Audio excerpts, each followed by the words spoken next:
dismissed every accomplishment I've made. You've talked about my father.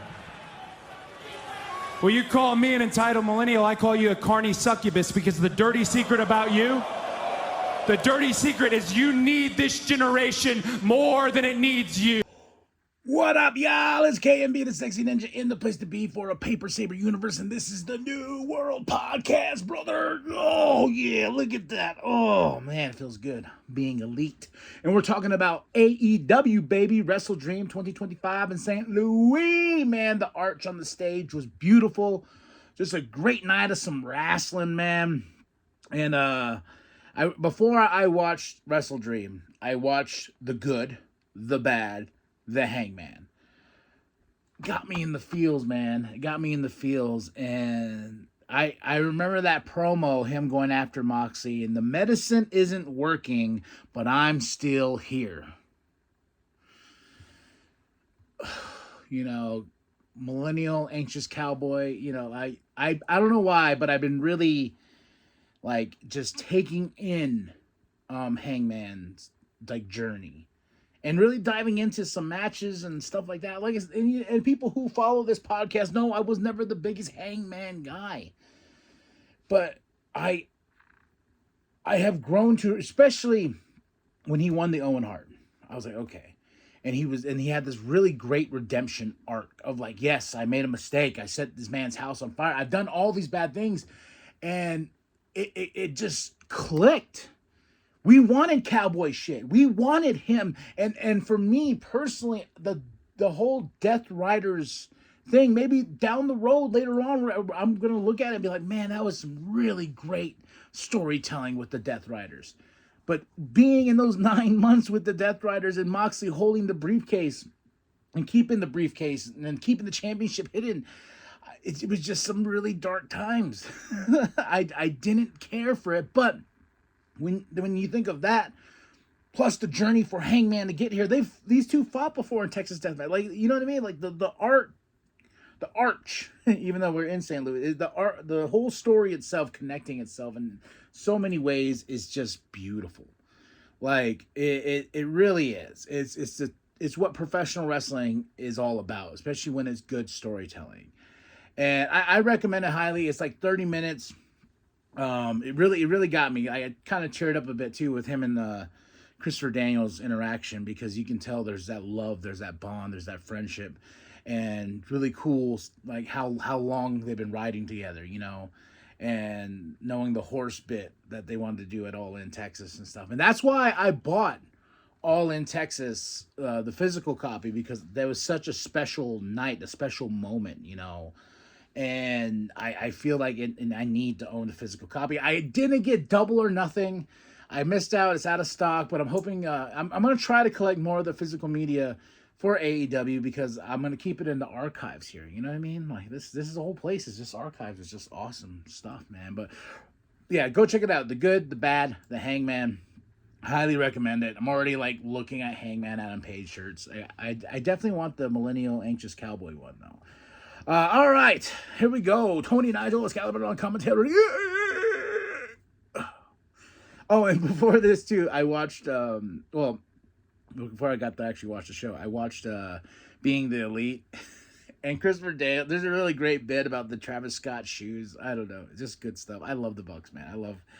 I'm just in love with wrestling right now. AEW is just doing it. It's hitting all, you know, and Being the Elite. Just good stuff, man. That's why I'm finally happy I got the Elite shirt, baby. And I was listening to Wayward Son. Don't you cry no more. Dun, dun, dun, dun. You know. All right. We started off with Jamie Hayter versus Tekla. Awesome match, dude. Like, the hard hitting. There was moments where I was like, damn, you didn't have to hit that hard. You know what I'm saying? You know what I'm saying? Like, ooh, but Jamie Hayter got the win over Tekla. Queen, I don't think the Triangle of Madness storyline with Queen and Jamie Hayter, I don't think it's over, but this was a huge win for Jamie Hayter. You know, maybe get her back into the title picture, but I don't think that's the case, because they're going a little bit of a different route, because, you know, Mercedes Moné at this moment, at this time, won another championship to another championship. She has like 12 championships now at this point, which is insane to me. But I want to see Jamie Hayter back on the path of, for the championship at some point. But beating Tekla and starting off the show right, whew, I do love me some Tekla, and I was just like, man, I need an action figure of Tekla. Like, I really, really do. In glorious fashion, like that Tony Storm one I have. Then we get into the 500K match. That so much money on the line because Nick and Matt spent all the monies. Well, one buck in particular who likes casinos. But Jurassic Express take on the Young Bucks. The really great intro for the Young Bucks, man. Is the showing their expenses, the expense report. Then it says transaction denied because they have no money. That's why they're here. Transaction denied. And then I will say the Bucks and Jack Perry and these guys are innovators of coming up with some crazy unique spots. In the matches, just being creative, and that's why I'm a huge fan of the Young Bucks, man. And I found my Super Kick DVDs, Volume 1, Volume 2. I want to go back and watch those Ring of Honor days, man, when they were hustling, they were grinding. And if you never checked out their autobiography of the Bucks, their journey into this craziness that is pro wrestling, you should check it out, man. But yeah, I want Kenny Omega to write a book, too. That would be freaking awesome. But all this is going on, but Jurassic Express, they get the win. They try to give some money to the Bucks, but here comes the Don Callis family. It's like, what's happening here? The Kenny Omega. Then it's just like, are we rebuilding the Elite? Are we bringing the Bucks back on the good side? Is this their redemption arc for being so terrible EVPs? And just finally being humbled that they didn't win this money. So now it's like, okay, do we get the band back together? That's what I got from this. Do we get the band back together? Because they all work so well. And I was like, yes, please. And I'm loving this little, we're building here, So we got to have a group, a good guy group to take out the Don Callis family. Because the Ops, I thought they were it. Nope. We'll get to that here shortly. But yeah, I was just like, come on. Then we go right into the Tornado match, tag team match, the Hurt Syndicate versus the Gates of Agony and Ricochet, or the Demand. Or was it this way? I don't know. Their hand gesture. But I like off the bat, Gates of Agony, Ricochet, they attack the Hurt Syndicate during their entrance, kicking off this match. Crazy spot. Shelton Benjamin looking great. They look like they're having the time of their lives, man. And there was that rumor and innuendo like MVP, backstage heat, speedball and this and that. And MVP came out like, oh, dog, no. There's no heat. MVP is a professional, and these guys know how to work. And I feel like they made the Gates of Agony and Ricochet look great here. And they beat their ass, which I was right about. So out of 1, 2, 3, 4, 5, 6, 7, 8 matches, I was wrong with the Jamie Hayter and Tekla match. I was wrong with the 500K match, which I'm okay with because the storytelling's there.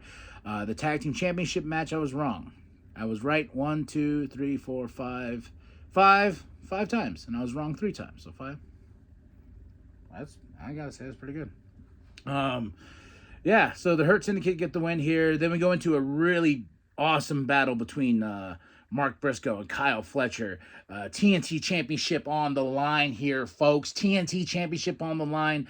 And I got to say, Kyle's making that belt mean something. For me, personally, I really do. I feel like Kyle is Kyle.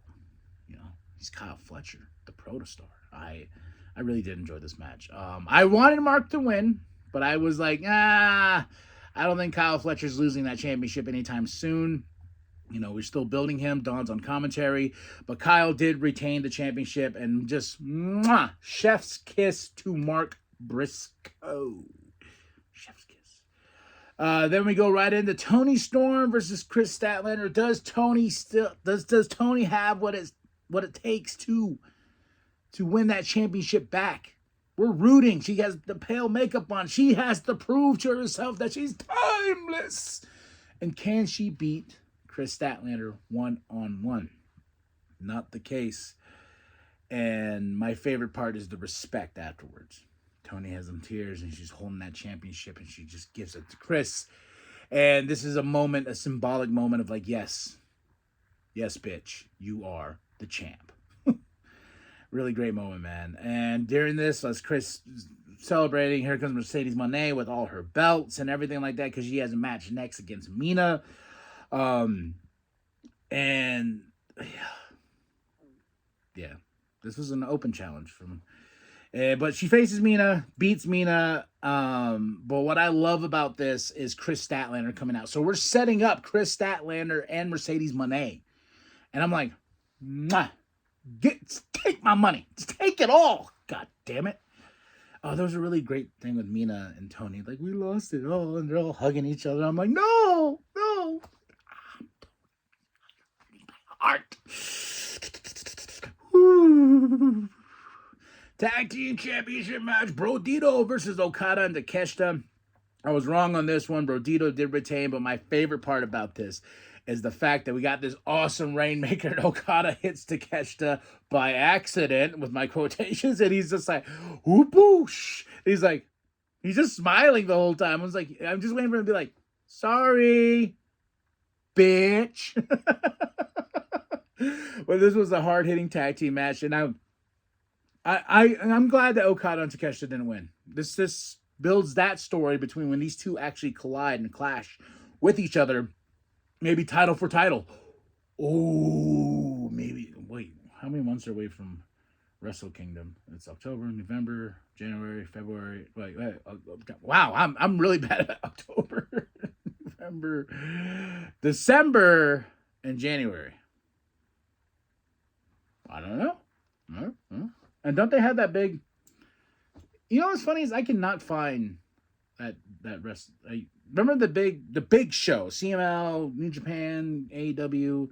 When if they're gonna do that again? I don't know if they will. I don't know. But Brodito is still the tag team champions, and then we get the world championship here on the line. I was kind of like, oh, you're gonna do Mox and Darby last? Okay, that's interesting, but there was a purpose to it, which I feel like, okay, that pays off. Awesome. Because Darby's fighting for the soul of AEW here. And Hangman and Joe put on one hell of a fight, man. Joe looking great, looking good. And after Hangman got the win, Joe was about to show some respect. Which I was like, okay, No. It was a beatdown by the Ops. That's what was fucking awesome, dude. I was like, yes! I love heel Joe. And I love heel Ops. Hobbs, like, I was just like, that's the key, man. That's what we're doing here. Beat down Hangman, so we're going to have another run at Hangman and Joe. Evil Joe is good for business.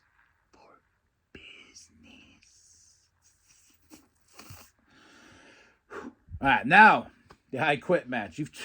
Jesus Christ. I knew these two were going to try to kill each other. Darby versus Mox.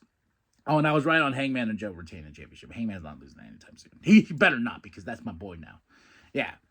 Funny how wrestling is like that. I was telling my wife, is like, what's crazy as a wrestling fan is, I remember, if you listen to some older podcasts, like when Roman was not even, before he was like the tribal chief and the big dog and this and that, we're like, we get it. Oh, God, stop with the Roman. Oh, shitting on everything. And then there's that finally switch when he got with Paul and this and that. And then all of a sudden, now he's the tribal chief. We throw the ones up. It's just the same thing with Hangman. I'm like, oh, shit, that's my guy now. And then my wife's like, what you wrestling fans are weird. Yes, we are. We're proud of it. Sickos. But Darby Mox to talk about sickos, man, like, there was where Claudio had the spot where he's like, I'm going to throw him into these set-up tables over here.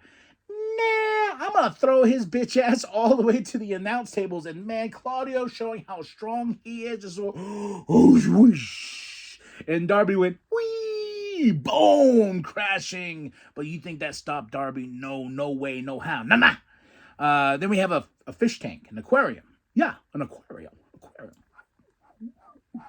Yeah, fucking Mox trying to drown Darby. But when the lights went out, I was like, all right, something special's got to happen. And it was Sting It's Sting! Oh my gosh.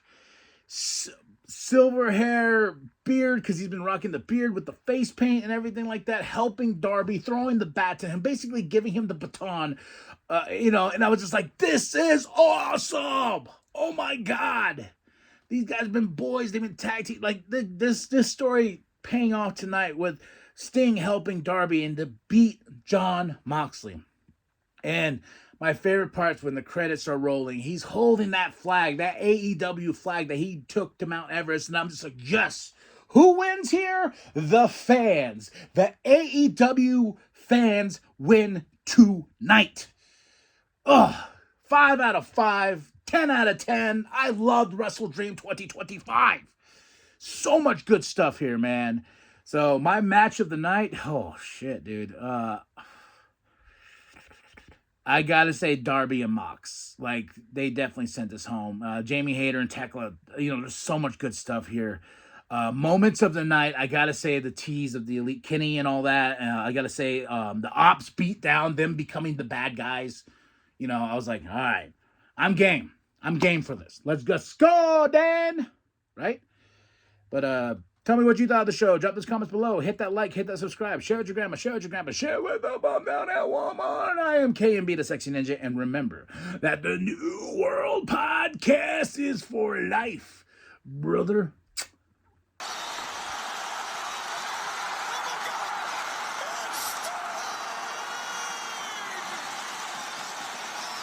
Oh yeah, and real quick, I know I just signed off and all that stuff, but there better be a Sting silver hair, everything action figure.